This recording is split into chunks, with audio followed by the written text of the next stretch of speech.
how you can create a Discord server on your PC. So this is very easy. All you need are a few clicks. So before moving on to it, don't forget to subscribe to our channel, leave a like, or check out our other content. Now let's just jump into it.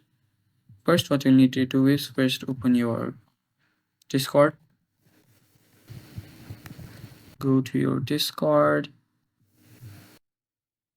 After you've opened your Discord, what you need to do is you will see a plus button on the sidebar.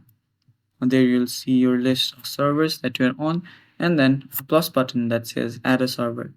Now click on add a server. Now here you can start from any template that you want. Let's just go with gaming. Now here you can choose if it's for a club or community or for you and your friends. Yeah, let's just say name it game room. Now here you go. Now you have created a server. Now from here you can copy the link of your server and send it to your friends, and that way you can even invite your friends. You can also personalize your server.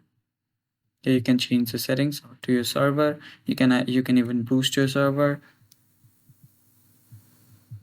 You can send messages. You can download the Discord app. You can even add your first app. Here you will be able to share your clips and highlights. Now what you can do is you can add different voice channels for different games. Now this is a voice channel for Valorant. Here are general text sections. So that is how you create a Discord server on your PC, guys. Thanks for watching. Stay tuned. Bye bye.